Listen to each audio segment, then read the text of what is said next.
À partir du moment où tu veux reprendre la main sur ton propre temps, c'est pas forcément pour être plus productif. C'est pas ça l'intérêt en fait. C'est pas de faire plein de choses en permanence. Ça peut l'être, mais pas nécessairement. C'est déjà de faire ce qu'on veut soi. Et pour ça, il faut savoir nommer les différents temps.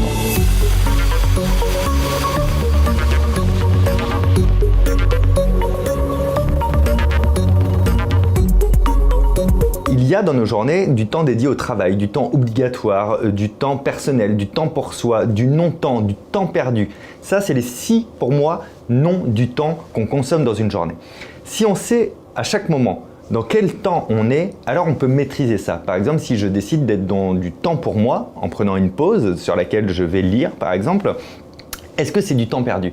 Est-ce que c'est pas bien que je ne fasse pas mon travail à ce moment-là? C'est ni bien ni mal, c'est juste assumer parce que c'est fait en pleine conscience. Et donc, ce que je conseille aux gens, c'est de prendre une journée type, voire une semaine, c'est encore meilleur, et de lister tout ce qu'ils ont fait durant leur semaine, mais jusqu'au plus petit détail, et de calculer après, en temps et en pourcentage, quel pourcentage ils ont passé dans du non-temps, ou dans du temps perdu, ou dans du temps de travail, ou dans du temps obligatoire. Et à partir du moment où on a conscience de ça, on peut rectifier, ou assumer, ou changer, ou se faire très peur.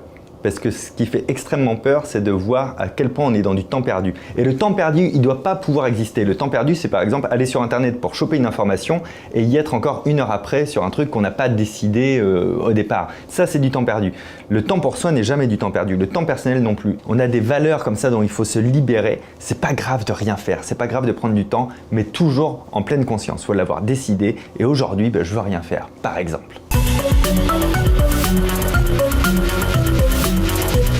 Il y a toujours juste une angoisse, c'est sur les gros projets qu'on n'a pas envie de faire ou qu'on ne se sent pas compétent à faire, ou alors c'est vraiment un sujet qui ne nous intéresse pas, que ce soit encore une fois dans la vie perso ou dans la vie pro. Et il y a une très bonne méthode pour ça qui est le découpage et le surdécoupage des projets. Vous devez, imaginons, lancer un blog. Je prends un exemple juste comme ça, mais lancer un blog, ça ne veut rien dire. Si dans votre agenda ou dans votre bullet journal, il y a marqué « lancer un blog », vous ne le ferez jamais, c'est trop compliqué. Par contre, on peut découper toutes les grandes étapes de ce que c'est lancer un blog. Et dans ces grandes étapes, on peut redécouper encore les sous-étapes. Et dans les sous-étapes, les sous-sous-étapes. Et peut-être qu'une des premières étapes, c'est trouver le nom de blog et la couleur principale. Eh bien, allez-y, faites ça.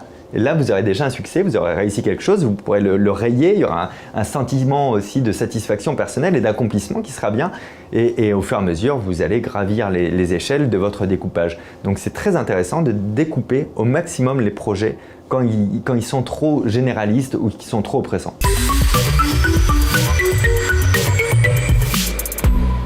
Il faut savoir quand même que je suis un procrastinateur avéré. Peut-être un des plus gros qu'il y ait eu dans ma génération, à tel point que je n'arrivais pas à faire quoi que ce soit. Je ne pourrais jamais lutter contre qui je suis, par contre je pourrais mettre des barrières, des choses en place. Et une des meilleures barrières, ça a été de trouver les buts de ma vie.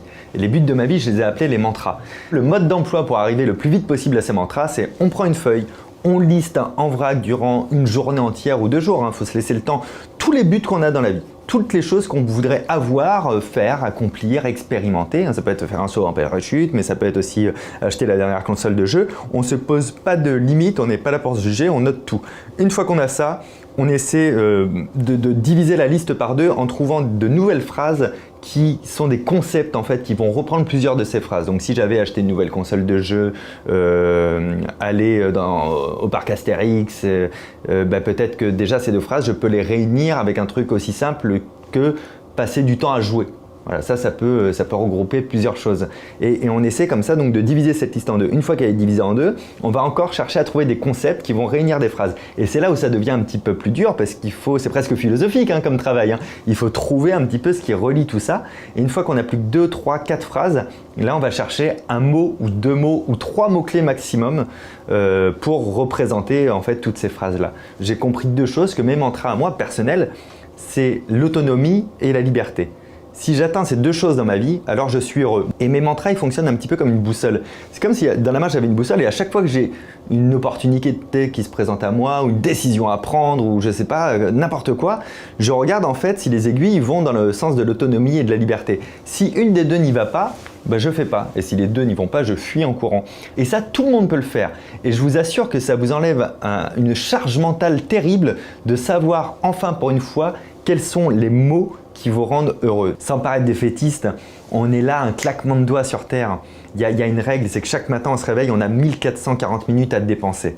Elles ne peuvent pas se cumuler, c'est pas comme de l'argent, on ne peut pas le mettre sur un compte un peu pour plus tard, il faut le consommer, quoi qu'il arrive. Et si on ne veut pas le consommer, il se consommera tout seul.